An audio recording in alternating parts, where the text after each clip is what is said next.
सलाम नमस्ते सत श्री अकाल। सुनाओ की हाल है सोनियो वालो।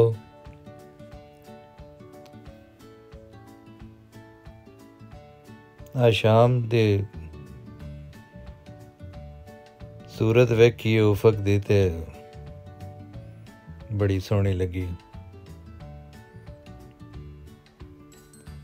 बदलां दे रंग, सूरज की रोशनी और मिल के एक बड़ी मंठार जी सूरत बन गई है।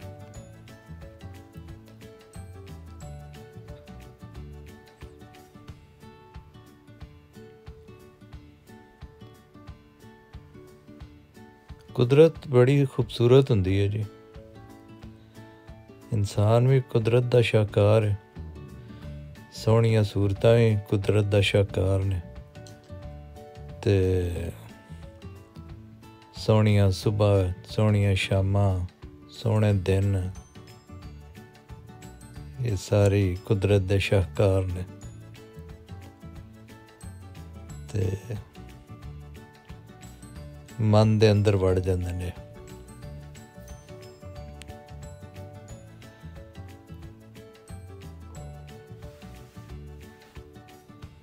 इंज सोहने किरदार असल जिहड़ी सोहनी शै है ना जी, वो बंदे दा किरदार है।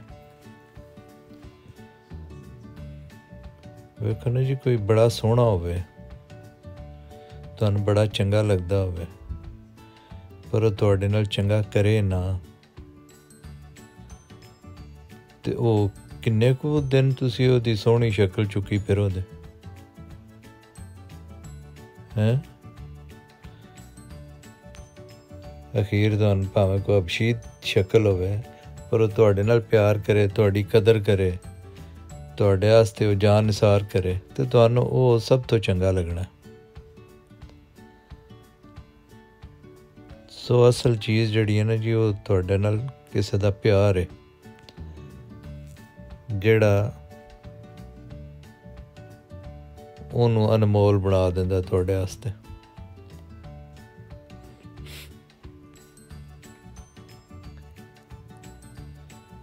अशफाक अहमद साहब फरमांदे सन, उन्हें आख्या जे मेरी माँ सोहनी ना होवे तो मैं एलिज़ाबेथ टेलर नूं ते माँ नहीं बना लेना ना, भी वो बड़ी सोहनी है।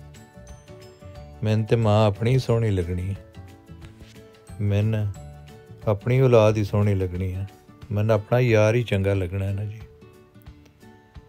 सो असल जिहड़ा रिश्ता, असल जिहदी वैल्यू है, वो प्यार है।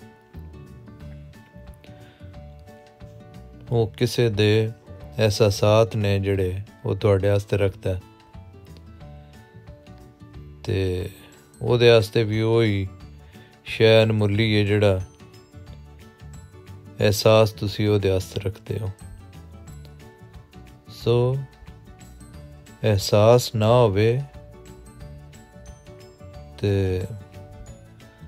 रिश्तियां दी ना कोई वैल्यू है ते ना कोई उन्हां च मेहर मुहब्बत है। एहसास ही मेहर मुहब्बत है, एहसास ही रिश्ता है। सो जिहड़े तुहाडा एहसास रखदे न, उन्हां दी कदर करो।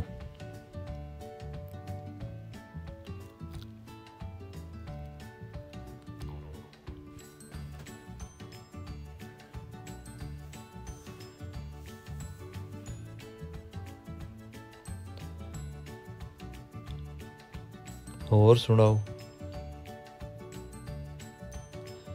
कराची दे विच बड़ी बारिश हुई है। अल्लाह ताला कराची वालियां ने अपनी अमान च रखेआ जी, ते बलोचिस्तान ते सिंध विच सैलाब ज़दगान दी अल्लाह सोहना मदद फरमाए, गैबी मदद फरमाए, क्यों जो उत्थे दे सरदार ते उन्हां नूं मजीद लुटण ते बैठे न।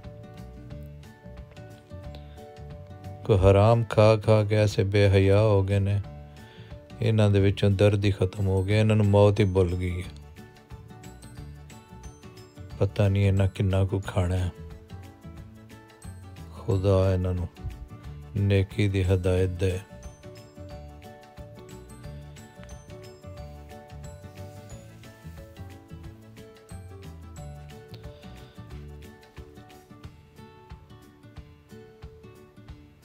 एक प्रोफैसर साहब ब्लैक बोर्ड दे उत्ते एक लीक मारी ते क्लास दे विच बच्चों ने उन्हें आख्या कि यह जिहड़ी लकीर है ना इन बगैर टच कीतियां इन छोटा कर दिओ। बच्चे परेशान होए, उन्हें आख्या जी इनू टच भी नहीं करना, इन मिटाना भी नहीं, तो फिर किवें निक्किया करना। तो एक बच्चा तुहाडे वर्गा सियाणा उठिया ते उस जाके ना ते उस लकीर दे नाल उस तो एक वड्डी लकीर छिक दिती उत्थे। उस आख्या प्रोफैसर साहब वेखो मैं इनू निक्की लकीर नू जिहड़ी हुण निक्की हो गई है, पहले तो जिहड़ी हाई वो ही हाई, लेकिन मैं उहदे नाल एक लम्मी लकीर छिक के ते हुण मैं छोटियां कर दिता, हुण मैं छेड़िया भी नहीं। सो अगर तुहाडा किसी दे नाल कोई कंपीटीशन भी आ जाए ना जी ते उन्होंने नुकसान ना पहुँचाओ, तुसी अपनी अलग मेहनत करके अपना मुकाम बनाओ, फिर मुमकिन है कुदरत वाला तुहानू उस तो अगे लै जावे। सो किसी नुकसान देने की जिहड़ी है ना वो साडी सोच नीयत नहीं होनी चाहिए।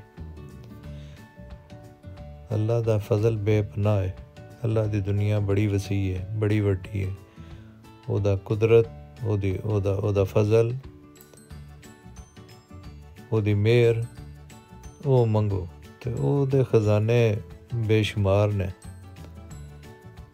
सो बजाय दे के असी दूसरे नुकसान देने की कोशिश करिए, असी ओदा भी भला मंगीए ते अपना भी भला करिए, अपनी मेहनत करिए।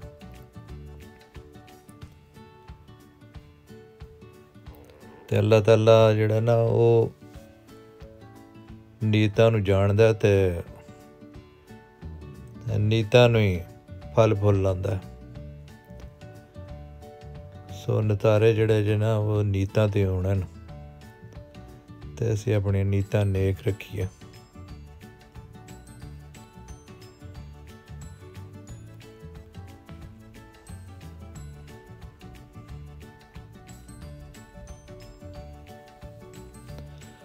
आए रोज़ कोई ना कोई भैड़ी जी खबर लगी होंदी है कि फलानी थां जनाब किसी ऑफिशियल ने जिहड़ी कोई फ्लड रिलीफ वास्ते कोई शै आई वो मार्केट च बेच छड़ी है।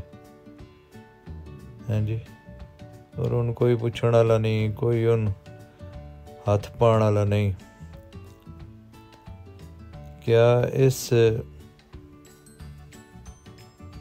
इस अजाब दे दौर च भी बंदियां दे जिहड़े दिल ने वो नहीं पसीजे, वो नहीं नरम होए कि दुनिया उजड़ गई, वस्ते चंगे भले बंदे जिहड़े ने वो कक्खों हौले हो गए न ते जिहड़ी कोई दर्द दिल रखण वाले लोकां उन्हां दी मदद कीती, वो मदद भी असीं उन्हां तक नहीं पहुंचण देंदे, ओहदे ते भी ज़ालमा अख रखी है। खुदा दा नां जे खुदा दा खौफ कर लो।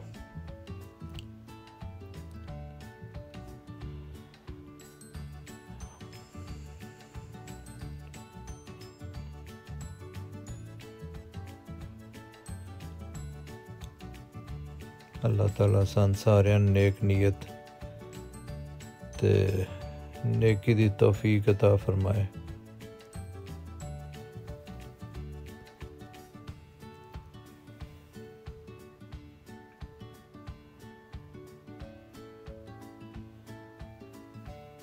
अपना ते अपने दुआले दे सारे लोगों का ख्याल रखो जी।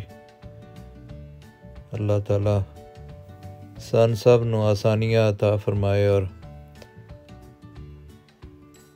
सन भी तौफीक दे सी भी दूसरे नूं आसानियां तकसीम करिए।